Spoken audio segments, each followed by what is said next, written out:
What would you do if you were running for your life from someone who claimed to love you, and crashed into a complete stranger who turned out to be more dangerous than anyone you'd ever met? Today, I'm going to tell you the incredible true story of Maya Thompson, a young nurse who thought she was escaping one nightmare, only to run straight into the arms of Dante Romano, a powerful mafia boss who looked at her bruised face and said 3 words that would change everything. Stay with me. This story has it all: domestic violence, unexpected protection, forbidden attraction, and a love that grew from the most unlikely circumstances. But be warned, what you're about to hear will challenge everything you think you know about heroes, villains, and the thin line between safety and danger. Maya Thompson's hands shook as she stuffed clothes into a duffel bag, her movements frantic and silent. Through the thin apartment walls, she could hear Derek's voice getting louder on his phone call in the living room, the anger building with each word. She had maybe 10 minutes before he finished his conversation and came looking for her. At 27, Maya had been a registered nurse for 5 years, saving lives and caring for people who couldn't care for themselves. But she couldn't save herself from the man she had once thought she loved. The man who had slowly, methodically, destroyed her confidence and isolated her from everyone who cared about her. Derek Harrison had been charming at first, handsome, successful, attentive. A pharmaceutical sales rep with expensive suits and a smile that had made Maya feel like the luckiest woman alive. But charm had given way to control. Control had escalated to intimidation, and intimidation had become violence that Maya had spent 2 years making excuses for. Tonight had been the breaking point. Derek had come home drunk and furious about a deal that had fallen through, looking for someone to blame, someone to hurt. When Maya had tried to calm him down, he had grabbed her wrist so hard she knew it would bruise, his fingers digging into flesh while his eyes promised worse things to come. "You think you're better than me?" Derek had snarled, his grip tightening. "You think your little nursing degree makes you special? Without me, you're nothing. No one else would want damaged goods like you." But something in Maya had finally snapped. Maybe it was seeing her reflection in the bathroom mirror afterward, noting the fingerprint bruises on her wrist that matched the ones on her arm from last week. Maybe it was the memory of treating a domestic violence victim in the ER just days before, seeing her own future reflected in another woman's broken bones. Or maybe she had just finally gotten tired of being afraid in her own home. While Derek was on his phone, dealing with whatever crisis had consumed his attention, Maya had quietly packed a bag with essentials: clothes, medications, the small amount of cash she had managed to save in secret, and the few pieces of jewelry her grandmother had left her. She left her phone behind, knowing Derek could track it, along with most of her belongings and any trace of the life she had tried to build. Maya slipped out through the apartment's back door, the one that led to the fire escape, and climbed down into the alley behind their building.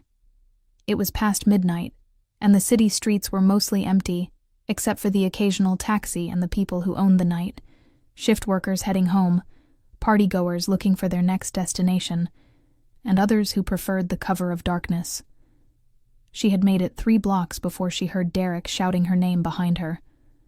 Maya's blood turned to ice as she recognized the rage in his voice, the fury of someone whose possession had dared to escape.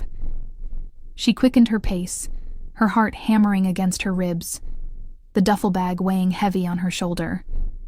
"Maya, get back here now. You can't survive without me, you pathetic..." His voice was getting closer. Maya broke into a run, her sneakers slapping against wet pavement as she ducked between parked cars and tried to put distance between herself and the man who had spent 2 years convincing her she was worthless. Behind her, she could hear Derek's footsteps, his curses, the sound of someone who had never had to chase what he wanted before and was discovering he didn't like it. Maya turned a corner onto a busier street, hoping the lights and potential witnesses would slow Derek down. But her heart sank when she realized how isolated this area was.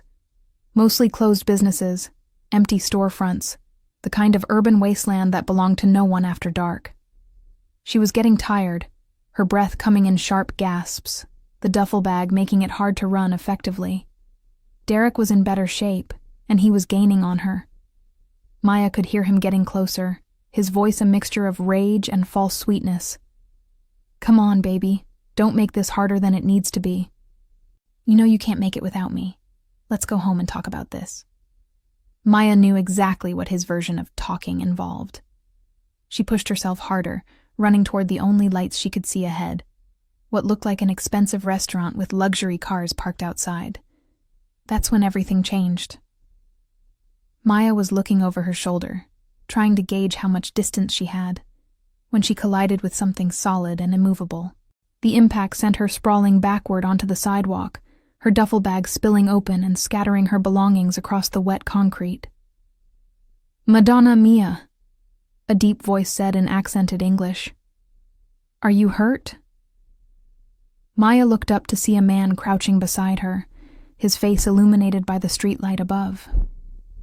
He was probably in his mid-30s, with dark hair styled perfectly despite the late hour, olive skin, and the kind of bone structure that belonged in Renaissance paintings. He wore an expensive suit that fit him like it had been made specifically for his body, and when he extended a hand to help her up, Maya noticed he had the kind of hands that suggested both gentleness and strength. But it was his eyes that stopped her breath. Dark brown, almost black, with an intensity that seemed to see everything while revealing nothing. "I'm okay," Maya said, accepting his help and trying to gather her scattered belongings. "I'm sorry. I wasn't looking where I was going." "No apologies necessary," the man said, his accent clearly Italian. "But you seem to be in some distress. Is someone bothering you?" Before Maya could answer, Derek's voice cut through the night air like a blade. "There you are, you stupid." Derek stopped short when he saw the man helping Maya, taking in the expensive suit, the luxury sedan parked at the curb, the way the stranger carried himself with quiet authority. "Sorry, buddy. This is between me and my girlfriend. Family business." Maya flinched at the possessive way Derek said girlfriend, at the easy lie that dismissed 2 years of fear and pain as simple relationship drama. The stranger straightened to his full height. He was tall, probably 6'2", and there was something about his posture that made Derek take an unconscious step backward. "Your girlfriend?" the man said, his voice pleasant but with an undertone that made Maya's skin prickle. "How interesting. Because from where I stand, it looks like a terrified woman being pursued by someone she is trying to escape." "Look, I don't know who you think you are," Derek said, his chest puffing out in the aggressive display Maya had seen him use with waiters and store clerks, "but this is none of your business. Maya, get your stuff and let's go. Now." The stranger looked at Maya, his dark eyes taking in her appearance with the kind of careful assessment that missed nothing. The way she shrank back when Derek raised his voice, the defensive posture of her shoulders, the bruises on her wrists that were starting to darken. "Is this man your boyfriend?" the stranger asked Maya directly, his voice gentle despite the steel underneath. Maya's throat felt tight. We used to... It's complicated." "No," Derek snapped. "It's not complicated. She's confused. She's had a rough night. But she's coming home with me where she belongs." The stranger stepped slightly forward, and Maya noticed that Derek immediately took another step back. There was something about this man that radiated danger, though he hadn't made any threatening moves or raised his voice. "I think," the stranger said conversationally, "that the lady should decide where she belongs." Derek's face flushed red. "Who the hell do you think you are?" The man smiled, but it wasn't friendly. "I am someone who does not like to see women frightened on my streets. I am someone who believes that when a woman is running away from a man in the middle of the night, there is usually a very good reason." "Your streets?" Derek laughed, but it sounded forced. "What are you? Some kind of vigilante?" "Something like that." The way he said it made both Maya and Derek go very still. There was something in his voice that suggested Derek had stumbled into a situation much more dangerous than he understood. 2 other men appeared from the direction of the restaurant, moving with the kind of purposeful stride that suggested they had been summoned. They were both large, both wearing suits that couldn't quite hide the fact that they were armed, and both looked at the stranger with the kind of deference reserved for someone very important. "Everything all right, Mr. Romano?" one of them asked. "Just having a conversation with this gentleman about respect for women. The stranger, Mr. Romano," replied calmly. Derek's eyes darted between the three men, and Maya could see the exact moment he realized he was outmatched. His aggressive posture deflated slightly, though the anger in his eyes remained. "This isn't over, Maya," Derek said, his voice dropping to the cold, controlled tone that Maya knew meant serious trouble later. "You can't run from me forever. You'll be back." "Actually," Romano said, stepping closer to Derek, "I think it is over. I think you're going to walk away right now, and you're going to forget you ever knew this woman's name. And if I hear that you've bothered her again, if I learn that you've so much as looked in her direction, then you and I will have a much more serious conversation." Derek stared at Romano for a long moment, clearly trying to decide if he was serious. Whatever he saw in those dark eyes must have convinced him, because he took another step back. "Fine," Derek said, but his voice carried the promise of future retaliation. "Keep her. See how long it takes you to figure out what a worthless piece of... Leave. Now." Romano's voice cut through Derek's words like ice, and even Maya felt a chill at the absolute authority in those two words. Derek looked like he wanted to say something else, but the presence of Romano's men seemed to convince him that discretion was the better part of valor. He turned and walked away, but not before shooting Maya a look that promised this wasn't over. Maya watched until Derek disappeared around the corner, her entire body shaking with adrenaline and relief and terror about what would happen next. "Thank you," she said to Romano, her voice barely above a whisper. "You didn't have to do that." "Yes, I did," Romano said simply. He gestured to his men. "Make sure he continues walking in the opposite direction, and find out who he is."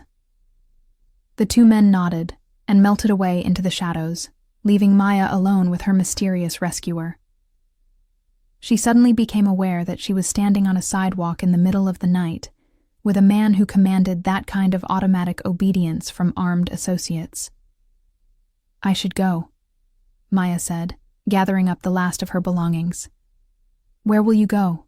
The question stopped her cold because she didn't have an answer. She had been so focused on getting away from Derek that she hadn't thought beyond escape. She had a little money, but not enough for a hotel for more than a few nights.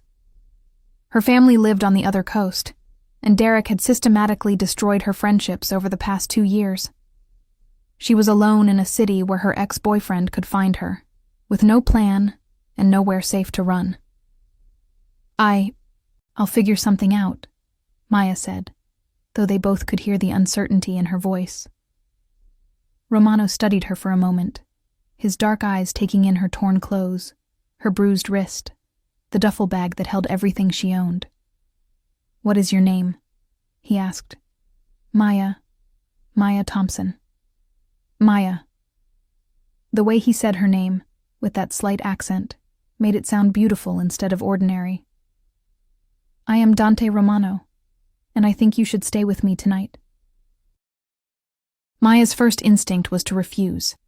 She had just escaped from one controlling man. Getting involved with another powerful stranger seemed like jumping from the frying pan into the fire.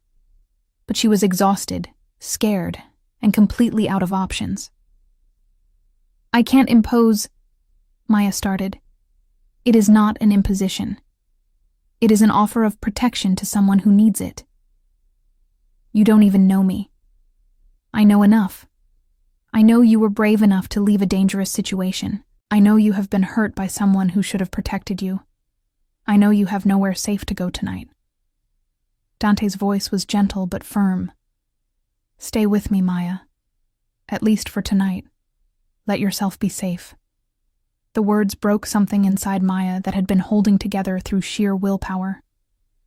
She had been strong for so long, had endured so much, had convinced herself she could handle anything. But the simple offer of safety, of protection without conditions, undid her completely. Tears started falling before she could stop them, great silent sobs that shook her entire body. Dante stepped closer, not touching her, but creating a kind of shelter with his presence. "It's okay," he said quietly. "You're safe now. He cannot hurt you anymore." Maya cried for everything she had lost, everything she had endured, everything she had been too afraid to feel while she was still trapped. She cried for the woman she used to be before Derek convinced her she was worthless, for the dreams she had given up, for the friends she had driven away, for the family she had stopped calling because she was ashamed of what her life had become. When the tears finally subsided, Maya found herself leaning against the side of Dante's car, with him standing a respectful distance away, offering silent support without crowding her. "I'm sorry," Maya said, wiping her face with the back of her hand. "I don't usually fall apart like that in front of strangers." "You have nothing to apologize for, and we are not strangers anymore." Dante opened the passenger door of his sedan, a sleek black vehicle that probably cost more than Maya made in 3 years, and waited for her decision. Maya looked back down the street where Derek had disappeared, then at the empty sidewalks and dark storefronts that offered no sanctuary. She thought about spending the night in a bus station or a 24-hour diner, constantly looking over her shoulder, waiting for Derek to find her. Then she looked at Dante, at his patient dark eyes and the quiet strength he projected, at the way he had stepped between her and danger without hesitation. "Okay," Maya said, getting into the car. "Thank you." The interior of Dante's car was luxurious, but understated. Leather seats, subtle lighting, classical music playing softly from speakers she couldn't see. It was warm and safe, and smelled like expensive cologne and something else Maya couldn't identify. As they drove through the city, Maya found herself stealing glances at her rescuer. In profile, Dante was even more handsome. Sharp jawline, aristocratic nose, lips that suggested both sensuality and control. His hands on the steering wheel were elegant but strong, and Maya noticed he wore a signet ring on his right pinky finger. "Where are we going?" Maya asked. "My home. You will have your own room, your own bathroom, complete privacy. Tomorrow we can discuss more permanent arrangements." "What kind of more permanent arrangements?" Dante glanced at her briefly before returning his attention to the road. "That depends on what you need. A new apartment, perhaps. Help with a job if necessary. Protection, certainly, until we can be sure that your ex-boyfriend understands the consequences of bothering you." Maya felt a flutter of unease. "Why would you do all that for a stranger?" "Because you need help, and I am in a position to provide it." "But what do you get out of it?" Dante was quiet for a moment. "Perhaps the knowledge that I have done something good. Perhaps the satisfaction of seeing someone rebuild their life after it has been destroyed. Perhaps simply the pleasure of your company, if you choose to offer it." The way he said it, honest but not pushy, generous without being patronizing, made Maya feel something she hadn't experienced in years. Respected. Derek had always made her feel like she owed him something. Like every kindness came with strings attached, like she was constantly failing to live up to his expectations. Dante's offer felt different. It felt like a gift without conditions. They pulled up outside a building that made Maya's breath catch. It was a converted warehouse in the trendy part of downtown. All glass and steel and modern architecture that probably housed million-dollar lofts. The kind of place Maya had only seen in magazines. "You live here?" Maya asked. "The penthouse. It has good security, excellent views, and more space than one person needs." As they rode the private elevator to the top floor, Maya tried to process everything that had happened. 3 hours ago, she had been trapped in an abusive relationship, convinced she had no options. Now she was in the home of a mysterious, wealthy man who had rescued her from Derek and was offering her sanctuary. The elevator opened directly into Dante's apartment, and Maya's first thought was that she had stepped into an art gallery. The space was enormous, with floor-to-ceiling windows offering panoramic views of the city lights. The furniture was modern but comfortable. The art on the walls was museum quality, and everything spoke of wealth and sophistication. But it was also a home. There were books scattered on tables, a jacket draped over a chair, family photographs on the mantelpiece above a fireplace that was actually burning real wood. "Welcome," Dante said, setting down Maya's duffel bag. "Are you hungry? Thirsty?" Maya realized she hadn't eaten since lunch, her stomach clenching with sudden hunger. "I could eat something." "Good. Sit, relax, and I will prepare something for us." Maya watched in amazement as Dante moved through the kitchen with practiced efficiency, pulling ingredients from a refrigerator that probably cost more than Maya's car. He prepared what looked like a simple pasta dish, but the smells wafting from the stove suggested it would be anything but ordinary. "You cook?" Maya asked. "My nonna insisted that a man who cannot cook cannot take care of a woman properly," Dante replied, his accent making the words sound like poetry. "She taught me when I was very young." As they ate, Maya found herself relaxing for the first time in months. The food was incredible. Fresh pasta with a sauce that tasted like it had been simmering for hours, served with wine that made Maya feel sophisticated instead of guilty. But more than that, Dante was an excellent conversationalist, asking about her work as a nurse, her family, her dreams for the future. "You enjoy helping people," Dante observed. "It's why I became a nurse. There's something satisfying about making people feel better, about being there when someone needs care. Even when they cannot pay you back?" Maya looked at him curiously. "Especially then. The best part of nursing isn't the paycheck. It's knowing that you made someone's worst day a little better." Dante nodded thoughtfully. "You have a generous heart. That is rare. What about you? What do you do?" There was that slight pause again, the same hesitation Maya had noticed in the car. "I am in business. Family business, you could say. We have various interests throughout the city." Maya was beginning to recognize that non-answer, the careful vagueness that suggested Dante's business wasn't entirely conventional. But she was too tired and grateful to push for details. After dinner, Dante showed her to a guest room that was larger than the entire apartment she had shared with Derek.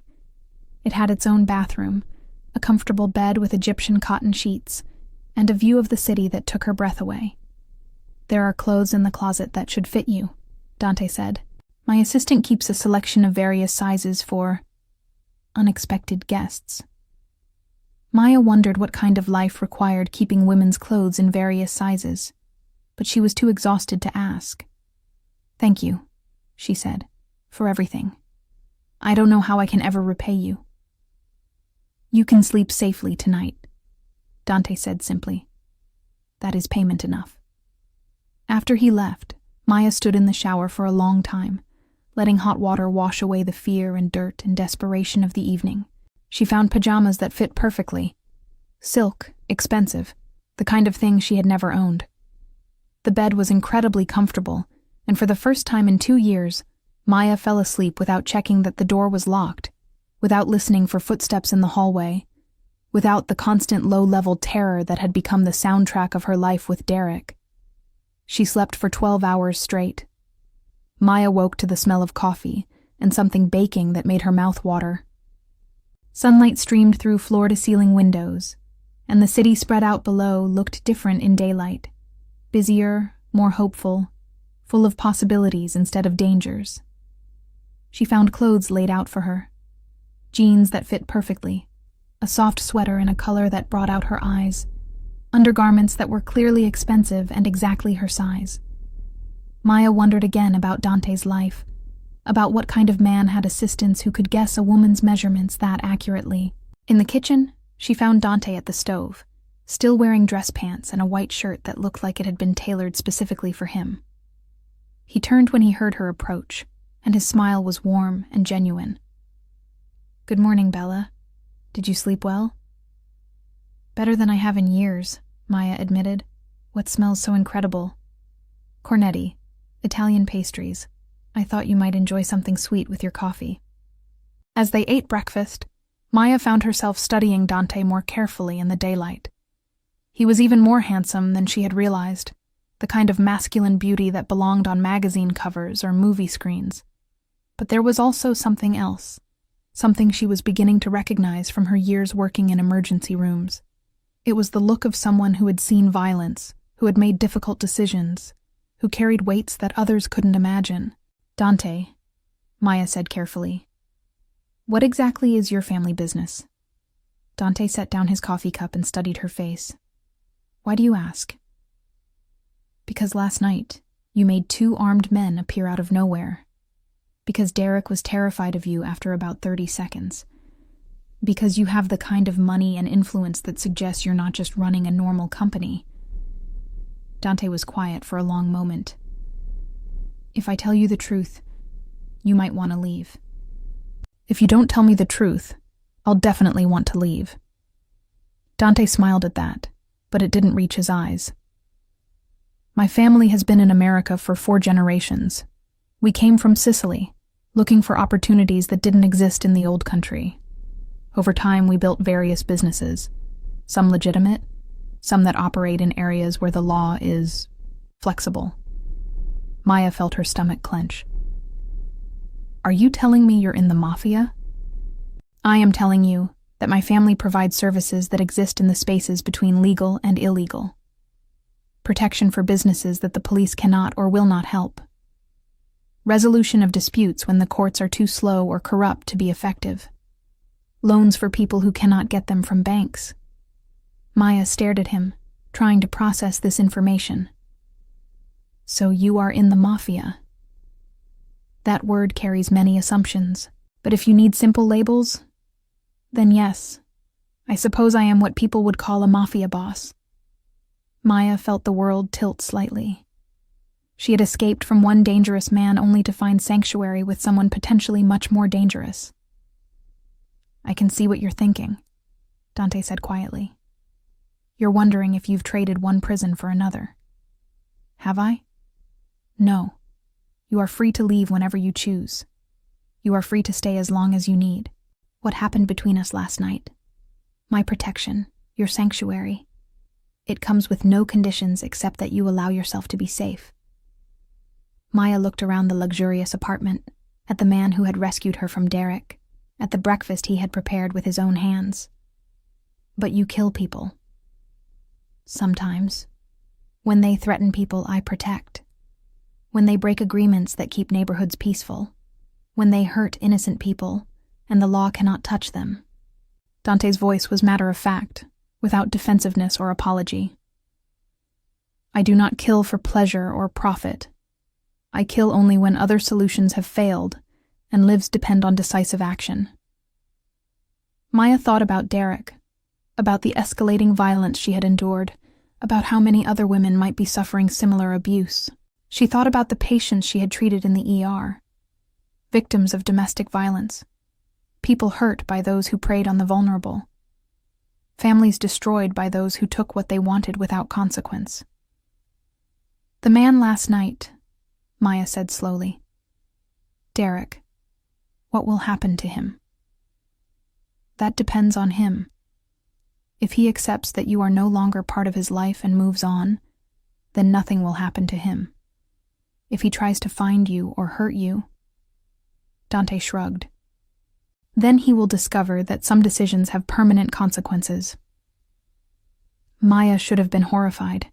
Every instinct told her she should be repulsed by Dante's casual admission of violence, terrified by his matter-of-fact description of killing.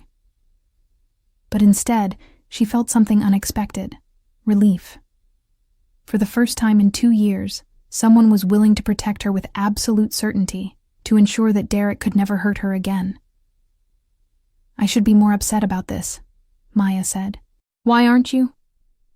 Because Derek was going to kill me eventually. I could see it in his eyes last night, the way his anger was escalating, the way his control was slipping. If you hadn't been there... Maya shivered, remembering the rage in Derek's voice. Dante reached across the table and gently took her hand. His touch was warm and careful, completely different from Derek's possessive grabs. "He will never hurt you again," Dante said simply. "I give you my word." "Why?" Maya asked. "Why do you care what happens to a stranger you met on the street?" Dante was quiet for a moment, his thumb tracing gentle circles on the back of her hand. "Because you were brave enough to run. Because you have dedicated your life to helping others heal. Because when I looked at you last night, I saw someone worth protecting." The way he said it, without drama or exaggeration, just simple truth, made Maya's heart skip. "And because," Dante continued, "it has been a very long time since I met someone who made me want to be better than I am." Maya stared at him, seeing something in his dark eyes that made her breath catch. "Dante, I know this is complicated. I know my world is dangerous, and that associating with me puts you at risk. But I also know that from the moment I saw you running down that street, everything in my life became more interesting." Before Maya could respond, Dante's phone rang. He glanced at the screen, and his expression grew serious. "I need to take this," he said, releasing her hand. "Please, finish your breakfast. We can continue talking when I'm done." Dante moved to his office, speaking in rapid Italian, his voice carrying the authority Maya had heard the night before. She couldn't understand the words, but she could hear the tension, the careful control, the weight of making decisions that affected other people's lives. Maya used the time to think about her situation. She was staying in the home of a confessed criminal, a man who had admitted to killing people. By any rational measure, she should be terrified, should be planning her escape, should be calling the police. Instead, she felt safer than she had in years. Dante's power was being used to protect her, not control her.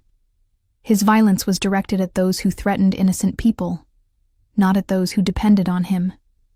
He had offered her sanctuary without conditions, respect without demands, safety without submission. When Dante returned from his call, his expression was troubled. "Is everything okay?" Maya asked. "There is a situation that requires my attention. I will need to leave for a few hours." Maya felt a flash of panic. "Will Derek?"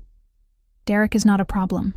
My men confirmed that he spent the night at a hotel across town and boarded a plane to Chicago this morning. It seems he decided that pursuing you was not worth the risk." Relief flooded through Maya. "He's really gone?" "He is really gone. But Maya..." Dante's expression grew serious. "The people I deal with are not always as easily discouraged as your ex-boyfriend. While you are staying here, while you are under my protection, you may occasionally encounter situations that are uncomfortable." "What kind of situations?" "Business meetings that you should not witness. Phone calls that discuss matters you should not hear. People who visit for reasons you should not know about." Maya nodded slowly. "You're saying that staying safe means pretending I don't see things." "I am saying that ignorance is sometimes protection, and silence is always wisdom." Before Dante left, he gave Maya a cell phone and a credit card. "The phone has my number programmed in. If you need anything at all, you call me immediately. The credit card is for whatever you need or want. Clothes, food, books, anything that makes you comfortable. I can't take your money. You are not taking it. I am giving it. There is a difference." After Dante left, Maya found herself alone in the most luxurious apartment she had ever seen, with unlimited access to money and resources she had never dreamed of having. It should have felt like a fairy tale, but instead, she felt oddly restless. She spent the morning exploring Dante's home, trying to understand the man who had rescued her. His bookshelves held everything from classic literature to books on business strategy to biographies of historical figures. His art collection included both modern pieces and what looked like family heirlooms from Italy. His kitchen was stocked with ingredients that suggested he genuinely enjoyed cooking, not just showing off his wealth. In his office, which she entered briefly before deciding it felt like an invasion of privacy, Maya caught glimpses of a life that was both more complex and more human than she had expected. There were photographs of what looked like family members, children in graduation caps, elderly people in gardens. There were awards and commendations from various community organizations, suggesting Dante's influence extended into legitimate charity work. But there were also things that reminded her of the dangerous side of his life. A safe that was obviously built to hold more than just documents. Security monitors that showed multiple views of the building and surrounding streets. A gun cabinet that was both elegant and clearly functional. Maya was studying a family photograph when she heard the elevator doors open. She quickly moved back to the living room, not wanting Dante to think she had been snooping. But it wasn't Dante who entered the apartment. It was a woman. Tall, elegant, with auburn hair, and the kind of beauty that belonged on fashion magazine covers. She wore an expensive suit and moved with the confidence of someone who belonged in this space. "Who are you?" the woman asked, her voice carrying a slight Italian accent and a lot of suspicion. "I'm Maya. I'm staying here temporarily. Who are you?" "I am Isabella Romano, Dante's sister." Maya felt relief flood through her. Sister, not girlfriend, not wife, not mysterious business associate. "It's nice to meet you," Maya said. Dante didn't mention he had a sister. Isabella studied Maya with sharp, calculating eyes. "He didn't mention you either. What exactly is your relationship with my brother?" "He helped me out of a difficult situation. I'm just staying here until I can figure out my next steps." "What kind of difficult situation?" Maya hesitated, not sure how much to reveal. "An abusive ex-boyfriend." Isabella's expression softened slightly. "I see. And Dante rode to your rescue like a knight in shining armor?" "Something like that." Isabella moved through the apartment with the familiarity of someone who had spent a lot of time there, pouring herself a glass of wine from an expensive bottle despite the early hour.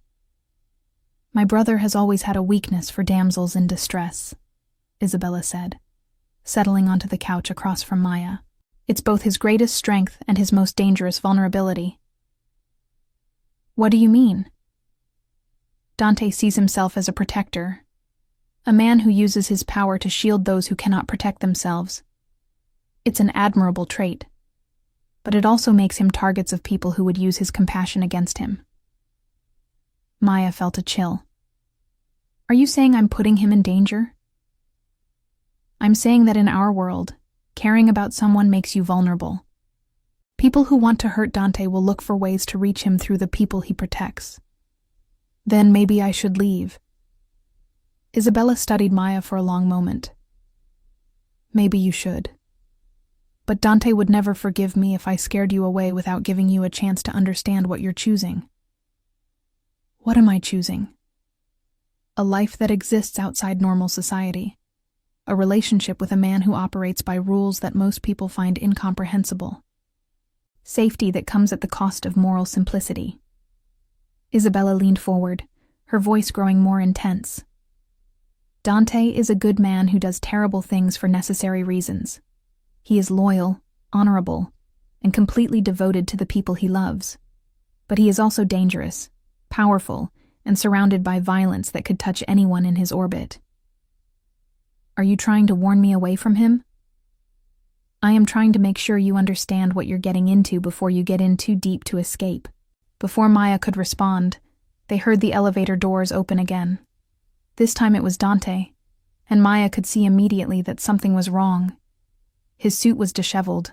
There was a cut above his right eyebrow, and his knuckles were scraped and bloody. "Dante!" Maya jumped up, her nursing instincts taking over. "What happened? Are you hurt?" "I am fine," Dante said, but Maya was already guiding him to a chair, examining his injuries with professional efficiency. "You need ice for that eye, and those knuckles need to be cleaned and bandaged." Isabella, could you get me some ice and a first aid kit? Instead of arguing or brushing off her concern the way Derek would have, Dante submitted to Maya's care with surprising grace. As she cleaned his wounds, she noticed his breathing was elevated, and there was tension in his shoulders that spoke of recent violence. "What happened?" Isabella asked, returning with supplies. The Kozlov situation required more direct negotiation than anticipated, Dante said simply. Maya didn't ask for details, but she could imagine. As she worked on Dante's injuries, she found herself thinking about Isabella's warnings. This was what life with Dante would mean. Tending wounds from negotiations she couldn't ask about, worrying about his safety while he handled situations she wouldn't understand. "Better?" Maya asked when she finished bandaging his knuckles. "Much better. Thank you." Dante's eyes met hers, and Maya saw something in them that made her heart skip.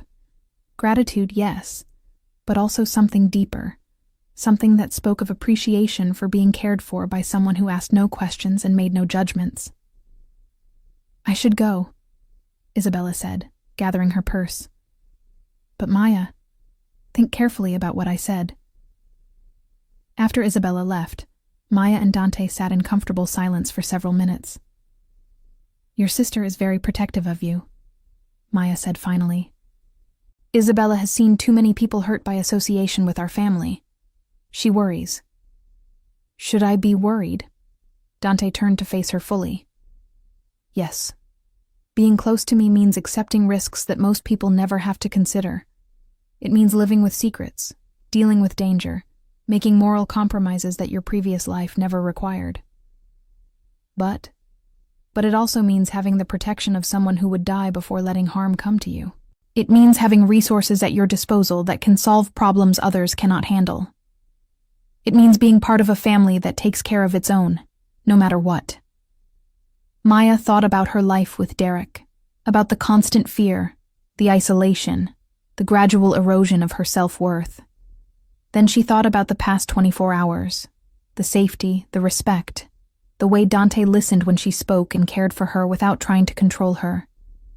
"Dante," she said slowly, "when you said I could stay as long as I needed, did you mean that?" "I meant it completely. What if what I need is more than just temporary safety?" Dante's dark eyes searched her face. "What are you asking, Maya?" "I'm asking if there's room in your complicated, dangerous, morally ambiguous life for a nurse who's tired of being afraid and wants to be with someone who sees her as worth protecting." Dante stared at her for a long moment, and Maya could see the war playing out in his expression. Desire fighting with concern, hope battling with responsibility. "Maya, you have been through trauma. You are vulnerable, grateful, possibly confusing safety with attraction. I do not want to take advantage." Maya moved closer to him, close enough to see the gold flecks in his dark eyes. "I'm a grown woman who's capable of making her own decisions. I'm also a nurse who's spent years taking care of other people and never asking for anything in return. For once in my life, I want to choose something that's good for me, even if it's complicated." "And you think I am good for you?" "I think you're the first man who's ever made me feel safe and valuable at the same time. I think you see me as someone worth protecting instead of someone who needs to be controlled. I think—" Maya paused, gathering courage. "I think I'm falling for you, and that terrifies me more than your criminal connections do." Dante reached up to cup her face in his hands, his touch gentle despite the bandages on his knuckles. "You terrify me too," he admitted. "You make me want things I thought I could never have.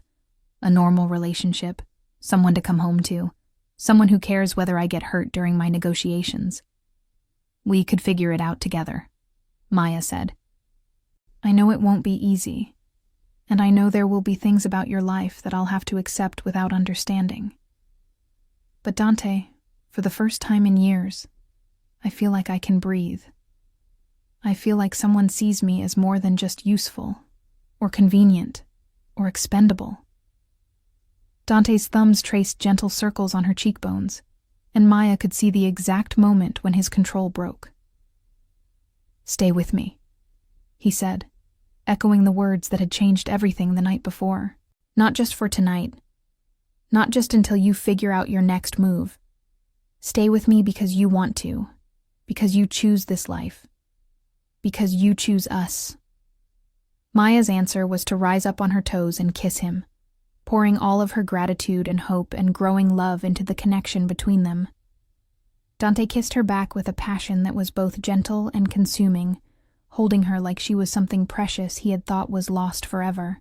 When they broke apart, both breathing hard, Maya rested her forehead against his. "So this is really happening?" she asked. "I'm really choosing to build a life with a mafia boss?" "You are choosing to build a life with me," Dante corrected. "Everything else is just context." 6 months later, Maya sat in the passenger seat of Dante's car, wearing a simple blue dress and holding his hand as they drove to the opening of a new community center in one of the city's most underserved neighborhoods. The center had been funded by anonymous donors. Donors Maya now knew included Dante and several other families who used their resources for legitimate community improvement projects. Maya had kept her job at the hospital, though she now worked in the private wing where Dante's family and associates could receive medical care without awkward questions. She had also started volunteering at the free clinic the community center housed, using her skills to help people who couldn't afford traditional health care. Her relationship with Dante had deepened and evolved in ways she hadn't expected.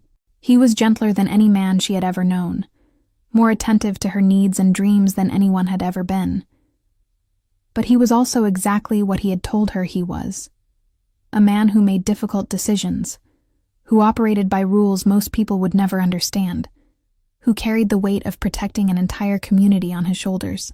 Maya had learned not to ask about certain phone calls, not to comment on certain visitors, not to inquire too closely about the sources of Dante's wealth and influence. In return, she received a love that was absolute, protection that was comprehensive, and respect that was unwavering. "Are you happy?" Dante asked as they pulled up to the community center. Maya looked at the building where families were gathering for the celebration, at the children playing in the new playground, at the elderly people sitting in the garden that would provide fresh vegetables for the food bank. "Yes," she said simply. "I'm happy." It wasn't the life Maya had planned, and it certainly wasn't the safe, conventional relationship she had once thought she wanted.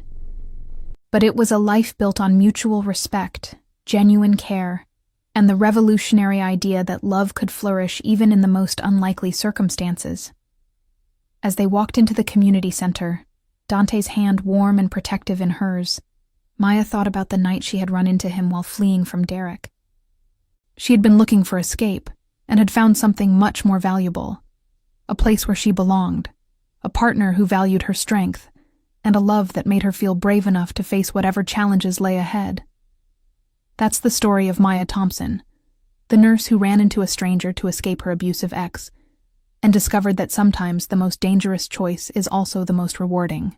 Her story proves that love can grow in the most unexpected places, that protection and respect are more valuable than safety and convention, and that sometimes the person who saves you is someone you never expected to trust. Maya and Dante's love story reminds us that healing comes in many forms, that courage sometimes means accepting help from unexpected sources, and that the most meaningful relationships are built on mutual respect rather than conventional expectations. If this incredible story touched your heart, and you want to hear more amazing tales of unexpected love, dangerous romance, and life-changing encounters, make sure to subscribe to our channel and hit that notification bell. We share new stories every week about real people who discovered that love doesn't always follow the rules, and that sometimes the most extraordinary relationships begin with the most desperate moments. What did you think of Maya and Dante's story? Have you ever found protection in an unexpected place? Would you have made the same choice as Maya did? Share your thoughts in the comments below. We love hearing how these stories resonate with your own experiences of courage, love, and the moments that change everything. Remember, sometimes running away from one danger leads you straight into the arms of your destiny. Thanks for listening, and we'll see you in the next story.